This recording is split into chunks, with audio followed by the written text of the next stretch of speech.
So hi everyone, welcome back to the channel. अगर तुम class 12 में साइंस स्टूडेंट हो और तुम चाहते हो कि आने वाले बोर्ड एग्जामिनेशन 2026 में जो फेब मार्च को कंडक्ट होंगे उसमें 95% या ज़्यादा मार्क्स स्कोर करना, then trust me, this video will literally change your preparation game complete.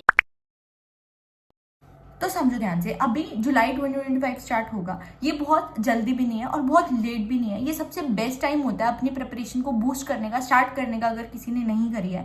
And ये वो टाइम होता है जब आप बिल्कुल सही डायरेक्शन में अगर एफर्ट मारो तो आप बहुत अच्छा रिजल्ट स्कोर कर सकते हो। तो let's just plan smartly, study smartly to score 95% and more in board examination. सबसे पहले तो अपना माइंडसेट क्लियर रखो। Class 12 is not about becoming a topper overnight, it's about calmness, clarity and consistency. बहुत बच्चे आपको दिखेंगे कि जो शायद आपसे आगे चल रहे हैं, जिनका सिलेबस हो रहा है, बट ट्रस्ट में हमारा कंपटीशन सामने वाले बच्चे से नहीं है, हमारा कंपटीशन खुद से है। हमें डेली से थोड़ा सा ज़्यादा करना है। जितनी देर हम कल पढ़े थे, जितना हमने अपनी टू डू लिस्ट में कल काम कंप्लीट किया था, आज उससे ज़्यादा सही, ज़्यादा, चाहे 15 मिनट ज़्यादा पढ़े, चाहे 10 मिनट ज़्यादा पढ़े, but at least we will try to improve कि हमने जो कल किया था उससे ज़्यादा अच्छा हम आज करें। तो देखो, अगर सबसे पहले अगर हम स्ट्रेटेजी समझे कि क्या करेक्ट वे होना चाहिए अब जुलाई से अपनी प्रिपरेशन स्टार्ट करने का कि हम 95% से ज़्यादा मार्क्स स्कोर करें, तो सबसे पहले होता है सिलेबस समझो। हमारे पास 3 सब्जेक्ट है, PCM और इंग्लिश, और जो भी हमारा 5th सब्जेक्ट होगा। मेजॉरिटी बच्चों का फिजिकल एजुकेशन होता है, बट फाइन आर्ट्स वगैरह, IP, जो भी है आपका। Talking about the main 3 subject specifically PCM जो हम लेके चलेंगे, तो सबसे पहले इसका सिलेबस समझो। फिजिक्स में हमारी टोटल 9 यूनिट्स आनी है।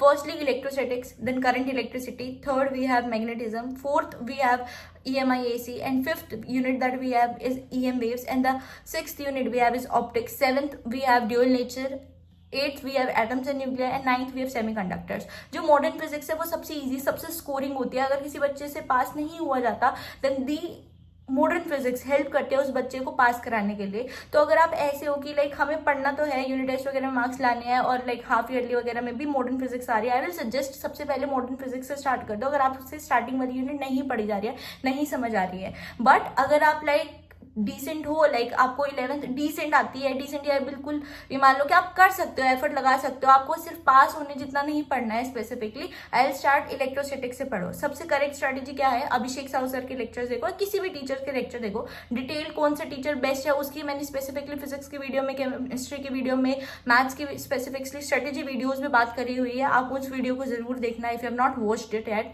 तो सबसे पहले लेक्चर्स देखे, लेक्चर्स देखने के बाद आपको वो नोट्स जो आपने लेक्चर्स के साथ साथ बनाए हैं उनको पढ़ना है। नोट्स के बाद आपको PYQs करना है, और कोई भी एक स्टैंडर्ड बुक जो आपने स्टार्ट करी है इस पर्टिकुलर ईयर में, अगर नहीं करी है, you will have to start specifically book. Physics में मैं एग्जाम आइडिया सजेस्ट करती हूँ, ठीक है, आप उस बुक्स को स्टार्ट करना, मतलब सॉल्व करना स्टार्ट करो स्पेसिफिकली। देन केमिस्ट्री में 10 चैप्टर है, सिलेबस बहुत कम है केमिस्ट्री का, लाइक लिटरली सबसे इजी सब्जेक्ट क्लास 12 केमिस्ट्री में जो है, मतलब क्लास 12 में जो है PCM में, वो केमिस्ट्री ही है।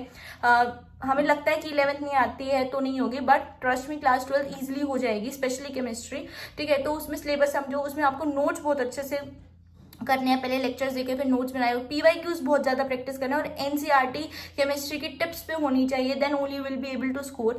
Moving on to the maths, maths में हमारी NCERT टिप्स पे होनी चाहिए, और NCERT के साथ साथ जो मेरे पेजेस हैं वो टिप्स पे होने चाहिए। इफ यू नो वो पेजेस अगर आप कर लेते हो तो उन पेजेस के बाद कुछ भी नहीं आएगा। तो वो बुक्स सारी की सारी जितने भी मेन बुक्स हैं उन सारी बुक्स के क्वेश्चंस को कवर करते हैं वो स्पेसिफिकली पेजेस।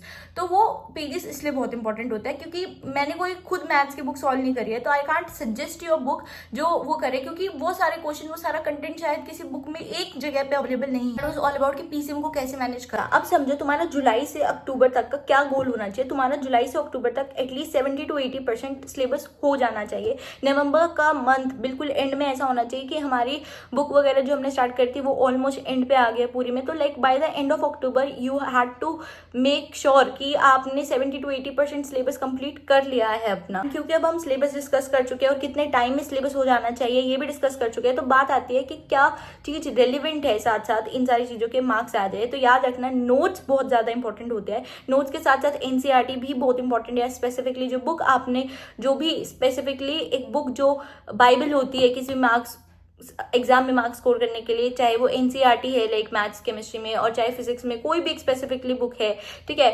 वो बहुत इंपॉर्टेंट है प्रैक्टिस करनी। एंड थर्डली टेस्ट बहुत इंपॉर्टेंट होते हैं। अगर हम ये सोचें कि स्कूल वगैरह के टेस्ट या जो भी कोचिंग वगैरह टेस्ट है, टेस्ट स्किप कर देते हैं तो सबसे बड़ी मिस्टेक होती है, क्योंकि टेस्ट हमें हेल्प करता है उस एंजाइटी से डील करने में, उस प्रेशर के साथ डील करने में। अब जो बोलने वाली है उसको बहुत ध्यान से समझो। क्लास 12 में बर्न आउट बहुत ज़्यादा कॉमन है। हम बहुत जल्दी हम डीमोटिवेट हो जाएंगे, हमसे नहीं होगा, क्या चीज़ें हो रही है नहीं समझ में आएगा, मन नहीं करेगा। But you don't have to stop. आपको पढ़ना नहीं छोड़ना है। आज कम पढ़ लेंगे, आज नहीं मन है, आज 2 घंटे पढ़ लेंगे, आज 1 घंटा पढ़ लेंगे, बस कंसिस्टेंट रहेंगे, अपने उस डेली के फ्लो को नहीं टूटने देंगे। तुम लिटरली जुलाई से स्टार्ट करते हो तो तुम अक्टूबर तक बहुत स्ट्रॉन्ग बेस बिल्ड कर लोगे, और उसके बाद सिर्फ तुम्हारी रिवीजन बचेगी। एंड ट्रस्ट में तुम बहुत सारे बच्चों से आगे निकल गए होगे।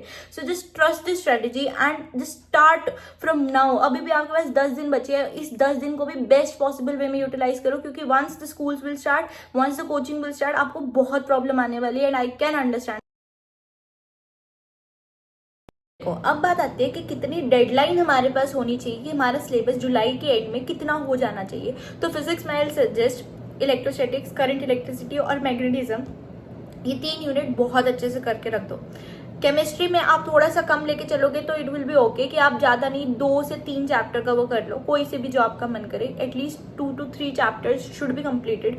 और फिजिक्स में क्योंकि 3 बड़ी यूनिट्स हो गई हैं, वैसे तो इतनी बड़ी भी नहीं है, बट फर्स्ट टाइम पढ़ते हैं तो डेफिनेटली अजीब सी लगती है, क्या हो रहा है कैसे हो रहा है। But I will suggest physics में 3 यूनिट टारगेट रखो मैग्नेटिज्म तक। केमिस्ट्री थोड़ा सा पहले उसमें कम कर लो, क्योंकि फिजिक्स में जब आप एंड में जाओगे ना तो वो फिजिक्स एंड वाली इजी हो जाएगी, मॉडर्न फिजिक्स। फिर केमिस्ट्री में बढ़ा देना चाहे तो 2 केमिस्ट्री में मान लो, 3 फिजिक्स में 3 यूनिट फिजिक्स की। एंड मैथ्स में आई विल सजेस्ट, अगर आपसे हो पाए तो 4 chapter relation, function, inverse trigonometry, matrices determinant निपटा दो। बहुत इजी चैप्टर्स हैं ये, मैट्रिक्स डिटरमिनेंट में तो कुछ भी नहीं है। तो ये 4 चैप्टर डेडलाइन लेके चलो, एटलीस्ट जुलाई के एंड तक इतना हो जाना चाहिए। और आपका फिर कॉन्फिडेंस भी बिल्ड होगा, आपका फ्लो भी होगा। बट हो जाने चाहिए का मतलब ये नहीं होता, हो जाने चाहिए का मतलब होता है जितना हमने सोच के चला है, PYQs, NCERT सब कुछ, एक एक चीज अच्छे से हो जानी चाहिए, ऐसे पढ़ना है। वीडियो अच्छी लगे तो लाइक शेयर सब्सक्राइब जरूर करना। और आपका जो भी कोई भी फ्रेंड है जो क्लास 12 में PCM या PCB साइंस में है, प्लीज उसके साथ वीडियो जरूर शेयर करना। And for more such helpful content you can subscribe to my channel. Also आप टेलीग्राम ग्रुप ज्वाइन कर सकते हो, वहाँ पे मैंने अपने खुद के पर्सनल नोट्स शेयर करे हैं। Thank you.